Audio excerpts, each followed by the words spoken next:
Ciao, oggi voglio mostrarti come aggiungere e rimuovere la magnificazione sul tuo ZTE Blade A34. Per farlo apri l'app Impostazioni. Il primo passo è trovare la selezione di accessibilità, ecco la magnificazione. Ora dobbiamo attivare la nostra scorciatoia per la magnificazione, confermare di averla attivata e abbiamo la nostra scorciatoia. Quale posizione possiamo cambiare toccando e scorrendo sullo schermo per scegliere il posto desiderato. Per attivarlo, tocca su di esso e poi tocca sullo schermo. Possiamo facilmente cambiare la posizione del nostro zoom usando due dita e scorrendo con esse sullo schermo.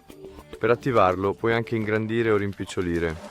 E quando ingrandisci puoi andare su e giù usando un dito. Per disattivarlo, premi di nuovo sulla tua scorciatoia e questo è tutto. Grazie per aver guardato, a presto, ciao.